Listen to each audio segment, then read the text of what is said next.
Hi, this is Alvaro Cortez Jr., aka Lance Danger, and I home printed my own comic.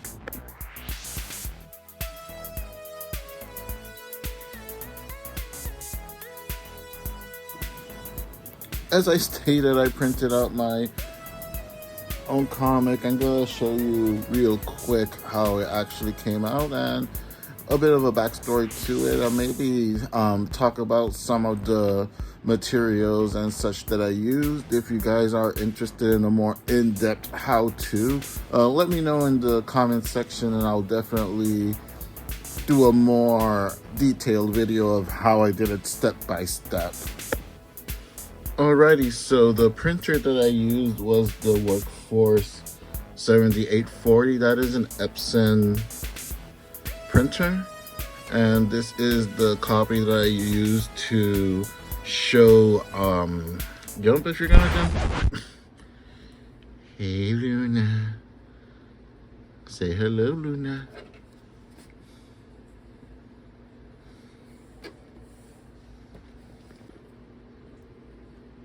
Oh, now you're gonna sit on it, Luna. Thank you. You're such a good girl, Luna. Yes, sit on that comic. Sit on it. Ah, you're so comfy, girl. Well, now two's company. Isn't that right, boy? A few moments later. So I used the Epson Workforce 7840 to print this out, and as you can see, the quality is actually pretty good. The paper is not shiny. It's actually an opaque paper that I bought to print this out.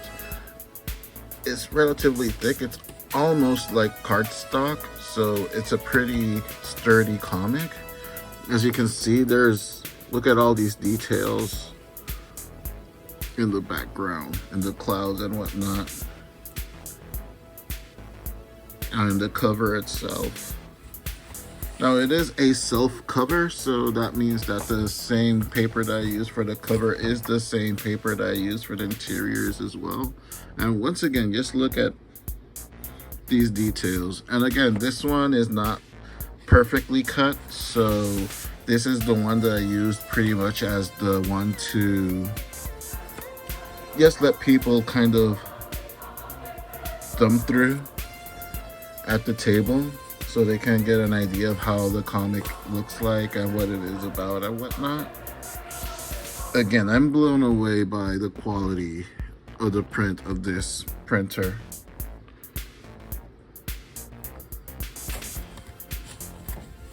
And again, this is tabloid sized paper that I have. Since this print, again, I'm blown away by the level of detail of this printer.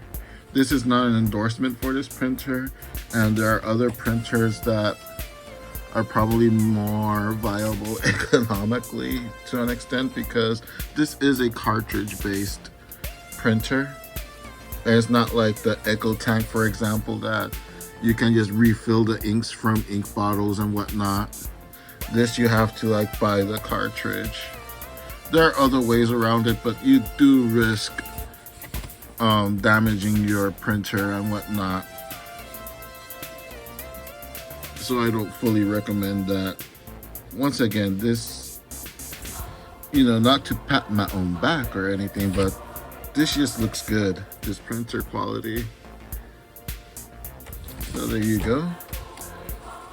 I learned a lot from last year for Free Comic Book Day, where I just simply had the studio logo as the back cover, and quite a handful of people, when they would look at my comic, they would be interested in the cover and flip through and then look at the back cover and then you see the logo and they would just put it back on my table. This time I did something kind of like old school VHS DVD case, where you kind of have like a little synopsis of the story with some images about it and whatnot, and that actually really helped improve the sales a lot. So yeah, this is the copy that I used for showing, and here is the bag and boarded copy, because I did sold these,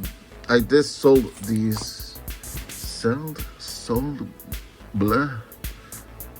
They were on sale, bagged and boarded at the table at Free Comic Book Day at Anyone Comics, which a lot of people seem to appreciate that I had like this copy for people to kind of like flip through it, look at it if they were interested, and then when they wanted a copy to buy it, like I would tell them, like, you know, have the nice bag and boarded one that nobody's flipped through.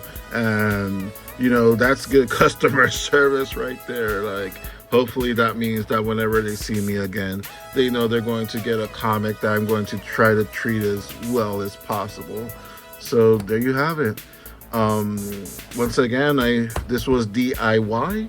I made this on my MacBook. I used Clip Studio Paint. I used Photoshop to do everything creatively and to also put everything together.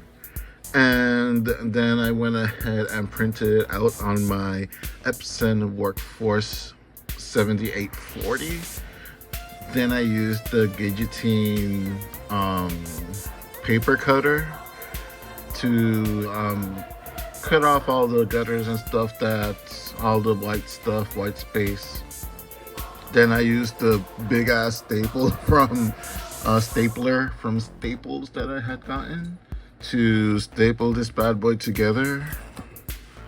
Saddle stitch, as they call it, right down the middle without having to do any awkward like bending of the comic to, you know, staple it. And I used a bone folder, which is used for traditional books as well, traditional bookmaking, a bone folder so that I can fold the comic book without breaking the page or anything like that. As you can see, it's a nice smooth fold and the paper did not break or crease or anything, which is the use for the bone folder. And after I did all that, bag and board it and ready to go. Thank you all so much for watching. If you enjoyed this video, please, you know, the whole YouTube thing, like, subscribe, comment, share, whatnot. Again, if you guys want a more in-depth like tutorial or step-by-step of how I made this, feel free to let me know and I'll do an example for either like a small mini comic ash can or like a full-sized comic like this one. I've done both actually. I've been doing it for a long time. Some of these things are kind of automatic to me in a way, but again, just because it's automatic to me doesn't mean that it's the right way to do it or the only way to do it. So I can definitely share my process of how I made it, and if you guys have your own process as well, feel free to share that with me too, and we can just start a dialogue about it. Anyway, thank you all so much for watching, and I hope to catch you next time.